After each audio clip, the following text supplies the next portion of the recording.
एक प्रावधान है 11, और मैं आपको स्पष्ट कर दूं कि 11 के बारे में उच्चतम न्यायालय ने आज कुछ नहीं कहा है अपने आंतरिक आदेश में, लेकिन हमारी दलील होने वाली है, ऑलरेडी है, और विस्तार से सुनेंगे तो होगी। तो जैसा मैंने कहा कि मैं आपको सिर्फ एक अपना पक्ष और तर्क रख रहा हूँ, मैं किसी रूप से पूर्व निर्णय नहीं देना चाहता किसी चीज़ के ऊपर। हमारी दलील ये है कि एक प्रावधान है 11, उसमें 100% नामांकन का प्रावधान कर दिया है, यानी चुनावित कैटेगरी को हटा दिया है। नामांकन कौन करेगा? प्रदेश सरकार।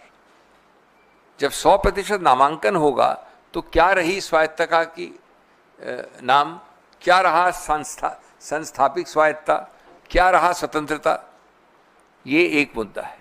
तीसरा मुद्दा जिस पे आज माननीय उच्चतम न्यायालय ने प्रतिबंध लगाया है और उसका पुरजोर तरीके से स्वागत करते हैं, वो हैं दो प्रावधान 9 और 14। 9 डील करता है केंद्र की काउंसिल से। उस काउंसिल में अभी तक ये याद रहे, अभी तक जो कानून चल रहा था 2013 का था, उससे पहले 1995 का था, जिसको 13 ने संशोधित किया। उसके भी पहले और 13 तक ये अभी भी जो कानून चल रहा है, क्योंकि ये तो सिर्फ एक अमेंडमेंट है, संशोधन है, कानून अभी भी 95 वाला है, हमेशा पूर्णतया 100% मुसलमान ही वक्फ पे रह सकते थे। और इसमें कोई ऐसी आश्चर्य की बात नहीं है। हमने पार्लियामेंट में और बाहर भी कई आपको उदाहरण दिए, कर्नाटक का Hindu religious act, Jagannath temple का, माता वैष्णो देवी का, इधर अपने तिरुपति का, काशी विश्वनाथ का, सिख गुरुद्वारा एक्ट, कई हैं जिसमें ये बड़ा स्पष्ट है कि सिर्फ उसी समुदाय, उसी धार्मिक वर्ग के लोग ही उसका संचालन कर सकते हैं, और ये स्वाभाविक है, इसमें कोई नई बात नहीं है। तो ये दो प्रावधान हैं 9 और 14। इसमें पहली बार प्रावधान ये है कि संभवतः थ्योरेटिकली जहाँ तक काउंसिल का सवाल है तो 12-22 में से नॉन मुस्लिम हो सकते हैं।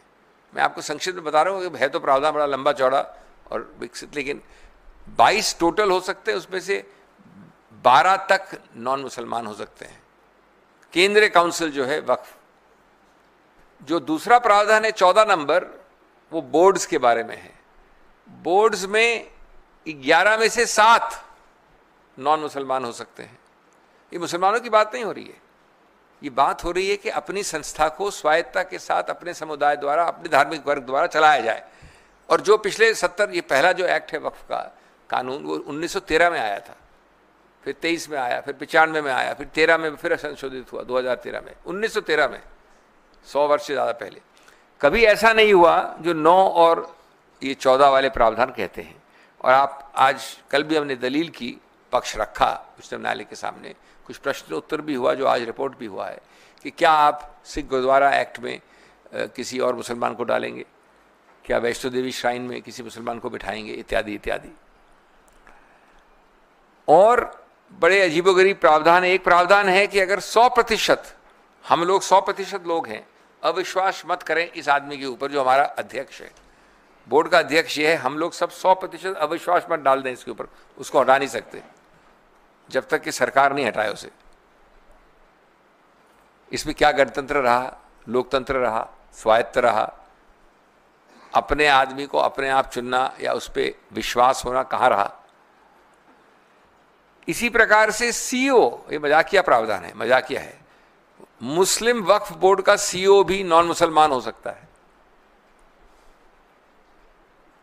सीईओ को आप कई नामों से बुला सकते हैं, जो मैनेजर कह लीजिए, जो दिन प्रतिदिन काम चलाता है, गुरुद्वारा कमेटी के प्रबंधक होते हैं कई सीनियर वरिष्ठ, वो सिख ही नहीं हो। ये प्रावधान है सीईओ के बारे में।